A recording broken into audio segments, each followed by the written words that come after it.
آج کا یہ امتی اسے رب ذوالجلال نے کتنا نوازا ہے کہ جنہیں دیکھ کر رب کو ماننا تھا ہم تو انہیں بھی نہ دیکھ سکے، رب ذوالجلال کو بھی بغیر دیکھے مانا ہے اور آمنہ کے لال کو بھی بغیر دیکھے مانا ہے صلی اللہ علیہ وسلم۔ یہ عظمت کوئی تھوڑی عظمت نہیں، بہت بڑی عظمت ہے۔ میرے محبوب علیہ الصلوۃ والسلام نے صحابہ کرام علیہم رضوان سے پوچھا تھا ای الخلق اعجب ایمانا، صحابہ سب سے زیادہ تعجب کس مخلوق کے ایمان پر ہے؟ صحابہ کرام علیہم رضوان نے 3 جواب دیے، رسول اللہ صلی اللہ علیہ وسلم نے تینوں جواب مسترد کر دیے۔ صحابہ کرام علیہم رضوان کہنے لگے فرشتوں کا ایمان بڑا باعث تعجب ہے، تو رب ذوالجلال کے فرشتوں کا جب ذکر ہوا تو رسول اللہ صلی اللہ علیہ وسلم فرمانے لگے وہ تو اللہ کا عرش اٹھائے ہوئے ہیں، اگر وہ بھی رب کو نہیں مانیں گے تو کون مانے گا؟ ان کے ماننے پر تعجب کس چیز کا ہے؟ صحابہ کرام علیہم رضوان نے کہا انبیاء کرام علیہ السلام کا ایمان بڑا باعث تعجب ہے، تو رسول اللہ صلی اللہ علیہ وسلم فرمانے لگے ان کے دلوں پر تو وحی اترتی ہے، اگر وہ رب کو مانتے ہیں تو تعجب کس چیز کا؟ صحابہ کرام علیہ رضوان نے کہا اصحابوں کا یا رسول اللہ صلی اللہ علیہ وسلم تمہارے صحابہ کا ایمان بڑا باعث تعجب ہے، تو رسول اللہ صلی اللہ علیہ وسلم نے عظمت صحابہ کو برقرار رکھتے ہوئے اور صحابہ تم مجھے دیکھتے ہو میرا کلمہ پڑھتے ہو، تمہارے ایمان پر کس چیز کا تعجب ہے؟ صحابہ کرام علیہ رضوان نے کہا محبوب خود ہی فرما دو کس کا ایمان باعث تعجب ہے؟ فرمایا الذین جاءوا من بعدی، صحابہ ان لوگوں کے ایمان پر بڑا ہی تعجب ہے جو مجھے دیکھ نہیں سکیں گے کلمہ پھر بھی میرا ہی پڑھیں گے۔ یہ ڈگری ہم سب کے پاس ہے اور اللہ کا فضل ہے ہم سے یہ کوئی ڈگری چھین نہیں سکتا، ہم نہ غوث نہ کتب نہ ولی نہ صالح نہ مصلح، مگر ہمارا ایمان اس کو رسول اللہ صلی اللہ علیہ وسلم نے کتنا پسند کیا اور اس کو کتنا اعزاز بخشا۔ یہ جو کچھ عظمت ہے اس ایمان کے ساتھ ہے کہ ہم کروڑوں مل جائیں صحابہ کرام علیہ رضوان میں سے ایک کے درجے تک بھی نہیں پہنچ سکتے۔ حضرت عبداللہ بن عمر رضی اللہ تعالی عنہ کا یہ قول ابن ماجہ میں موجود ہے، فرمایا لمنام احدہم ساعۃ خیر من عمل احدکم عمرہ، بات والو تم اپنی زندگی کی ساری نیکیاں ایک پلڑے میں رکھو اور صحابی کی ایک لمحے کی نیند دوسرے پلڑے میں رکھو، ان کی نیند والا پلڑا بھاری ہو جائے گا۔ یہ ہمارا یقین ہے اور یہ ہمارا ایمان ہے، مگر محبوب علیہ السلام نے بعد والوں کا بھی کوٹا خاص فرمایا تھا اور اس انداز میں صحابہ کرام علیہ رضوان کے سامنے یہ فرمایا صحابہ سنو وہ لوگ اتنے مائل بحق ہوں گے جب ان کے سامنے قرآن جائے گا وہ یہ نہیں مطالبہ کریں گے کہ اب جبریل اترے اب نبی ہمیں پڑھ کے سنائے تو پھر ہمیں مانیں گے، ہم پھر مانیں گے۔ فرمایا میرے صحابہ ان کے پاس کتاب مجلد پہنچے گی، قرآن کتابی شکل میں پہنچے گا، وہ کوئی ہلا بہانہ نہیں کریں گے، چوم کے قرآن کو سینے سے لگا لیں گے۔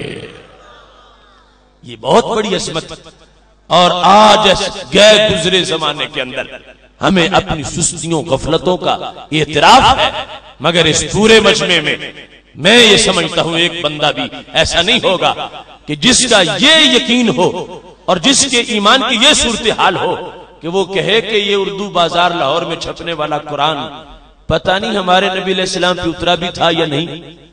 پورے مجمع میں اگر ایک شخص بھی ایسا نہیں ہے اور ہر شخص خواہ وہ ان پڑھ ہو مزدور ہو کسان ہو اس کا یہ یقین ہے کہ یہ وہی قرآن ہے جو ہمارے نبی علیہ السلام پہ اترا تھا تو پھر ماننا پڑے گا نبی علیہ السلام نے سچی عظمت بیان فرمائی ہے۔ میرے بھائیو جتنا بڑا سٹیٹس ہوتا ہے اتنی بڑی ذمہ داری بھی ہوتی ہے۔ ہمیں صدیوں بعد عظمت ملی کہ صفہ پر بیٹھ کر جن لوگوں نے دین حاصل کیا اور جن لوگوں نے ایمان وصول کیا رب ذوالجلال نے ہمیں بھی وہی چمک عطا فرمائی۔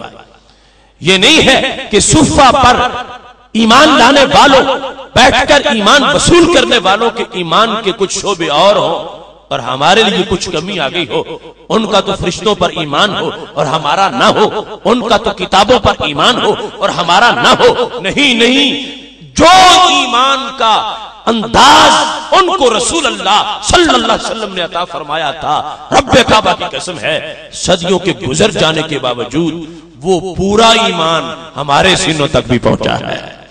یہ ہمیں اعتراف ہے، ان کا ایمان ایک سورج جیسا تھا، ہمارا ایک چراغ جیسا ہے۔ سورج اور چراغ والا تو فرق ہے، مگر جس کو انہوں نے مانا اس کو ہم نے بھی مانا۔ خالق کائنات جل جلالہ نے یہ جو عظمت اتنے بعد میں آنے والوں کو بھی عطا فرمائی ہے، آج اس کا ایک امتحان ہو رہا ہے۔ وہ امتحان صحابہ کرام علیہم رضوان کا نہیں تھا، دیکھ کے ماننا اور چیز ہے اور بغیر دیکھے ماننا اور چیز ہے۔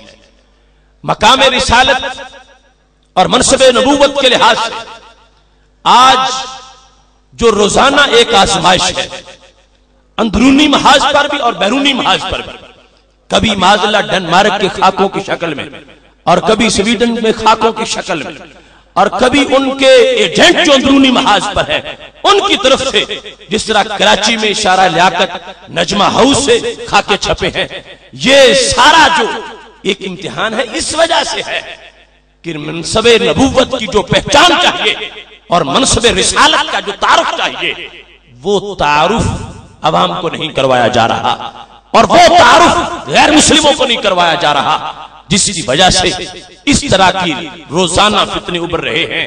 میرے بھائیوں، ہم نے بغیر دیکھے مانا ہے، مگر ہمیں یقین ہے ہم بھولے نہیں ہیں، کیوں؟ ہم نے دیکھنے والوں کے کہنے پہ مانا ہے۔ امتحان اس لیے ہو گیا، ایک درمیان میں گروپ ہے، دیکھا انہوں نے بھی نہیں، وہ بھی بعد میں آیا، مگر ان کا اصرار ہے یوں مانو جیسے ہم مانتے ہیں۔ ہم نے پوچھا تم کیسے مانتے ہو؟ وہ کہتے بڑا، بہت بڑا مانو۔ کتنا بڑا؟ جتنا بڑے بھائی کو مانا جاتا ہے، جتنا گاؤں کے چودھری کو مانا جاتا ہے، جتنا کسی پوسٹ مین اور ڈاکیے کو مانا جاتا ہے۔ یہ ان لوگوں نے ہمیں منوانا چاہا، مگر ہم نے کہا نہیں، یہ کوئی تعارف ہے نبوت کا اور یہ کوئی عظمت ہے رسالت کی۔ محبوب علیہ السلام کی ذات تو ذات رہی، ہمارا یقین تو یہ کہتا ہے فلک کو اس بلندی پر بھی وہ عظمت نہیں حاصل۔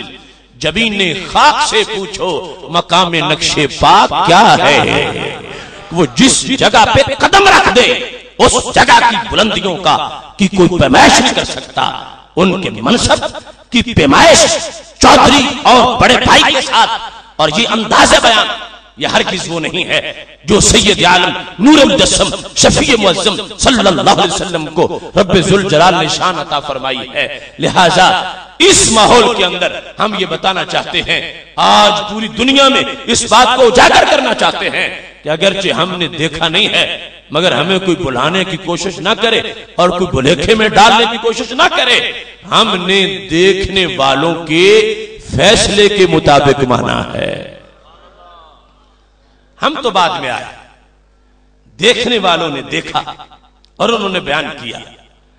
ایک ہے ان کا انداز اور ایک ہے درمیان کے طبقے کا انداز۔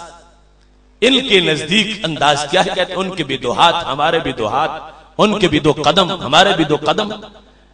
یہ تعارف اور اس سے نبوت سمجھانا چاہتے ہیں۔ اگر یہ انداز ہو سمجھنے کا تو پھر تو دیکھنے سے بھی سمجھ نہیں آتی، بغیر دیکھے کیسے آئے؟ ابو جال کے دیکھنے میں کسی کو شک ہے؟ اس نے رسول اللہ صلی اللہ علیہ وسلم کو بارہا دیکھا مگر پھر بھی جہنمی رہا، اور حضرت داتا گنج بخش اجمیری صدیوں بعد پیدا ہوئے پھر بھی جنت کے وارث بن گئے۔ تو فرق کیا ہے؟ سبب کیا ہے؟ ابو جال دیکھ کے بھی محروم رہا اور داتا صاحب بغیر دیکھے بھی پار گزر گئے۔ سبب صرف ایک ہے، ابو جال نے جب دیکھا اپنے جیسا سمجھ کے دیکھا، نتیجہ کفر رہا، نتیجہ جہنم، نتیجہ نارے جہنم اس کے لیے ہے۔ اور حضرت داتا گنج بخش اجمیری رحمت اللہ علیہ نے ان جیسا کسی کو نہیں دیکھا تو فردوس کے وارث بن گئے ہیں۔ یہ سب سے بڑا اس وقت کا مسئلہ ہے۔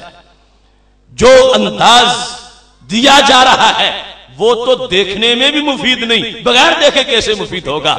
ہم اس انداز کے وارث ہیں اور ایمان کا وہ پیٹرن ہمارے سینوں میں موجود ہے کہ جس میں بغیر دیکھے بھی ادب کے تقاضے جب پیش نظر رکھے جاتے ہیں اور اصول کو سامنے رکھا جاتا ہے تو آج بھی سینے روشن ہیں. ایک ہی ضابطہ ہے اور ایک ہی نظریہ ہے جس نے شان رسالت کو سمجھنے کے لیے اپنا آپ سامنے کیا، اس کی ذات پردہ بن گئی. رب ذوالجلال کو ماننا آسان ہے اس لحاظ سے کہ جب بندہ سوچتا ہے تو سامنے یہ نظریہ آ جاتا ہے بندے وہ رب ہے، عقل کے ترازو پہ تولا نہیں جا سکتا. اطمینان ہو گیا. مگر رسالت کو جب ماننے کا وقت آیا، ماننے والا بھی انسان ہے اور جنہیں ماننا ہے وہ بھی بنی نوع انسان میں سے ایک کامل ترین انسان ہے. اب اس نے سمجھنے کے لیے اگر یہ طریقہ اختیار کیا کہ ان کے چہرے کو سمجھنے کے لیے اپنا چہرہ دیکھے اور ان کے ہاتھوں کو جاننے کے لیے اپنے ہاتھ دیکھے اور ان کے قد کو سمجھنے کے لیے اپنا قد دیکھے تو پھر اپنا آپ اس کے سامنے ہوتا ہے.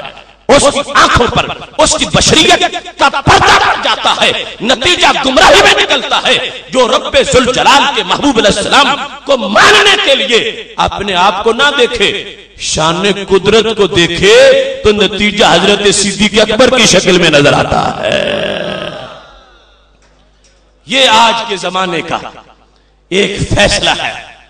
حضرت مجدد الفسانی رحمت اللہ علیہ نے مکتوبات شریف میں لکھا، محجوبان محمد الرسول اللہ را بشر گویل وردر رنگ سائر بشر دانن. فرما وہ لوگ پردے میں ہیں جو حضرت محمد مصطفیٰ صلی اللہ علیہ وسلم کو بشر کہتے ہیں اور سارے لوگوں کی طرح جانتے ہیں. کہنے لگے لاچار منکر آمدن، وہ نہ مان سکے، ان کو رسالت کا پتہ نہ چل سکا. کیوں؟ اس واسطے کہ ان کا اپنا آپ جو تھا اس کو دیکھ کے نبوت کو ماننا چاہتے تھے تو حجاب آ گیا، پردہ آ گیا.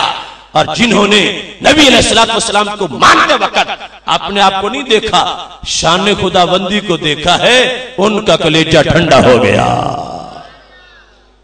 محتشم سامعین حضرات، صحابہ کرام علیہم رضوان کا تو ایسا امتحان نہیں تھا، ان کے ہزاروں امتحان تھے. مگر یہ کہ وہ نبوت کو ان کو کوئی منوائے کہ نبی کو چودھری جیسا سمجھو اور نبی کو بڑے بھائی جیسا سمجھو، ایسا معاملہ صحابہ کرام علیہ رضوان کے لیے نہیں تھا. کیوں؟ وہ آنکھوں سے دیکھ رہے تھے. انہیں کون بھلیکھے میں ڈال سکتا تھا؟ مصنف عبد الرزاق میں گولڈن چین اور سونے کی سند سے یہ لفظ ثابت ہے. حضرت عبداللہ بن عمر رضی اللہ تعالیٰ عنہ کہتے ہیں، رأیت رسول اللہ صلی اللہ علیہ وسلم بعینی ہاتین، لوگوں میں نے اپنی ان دو آنکھوں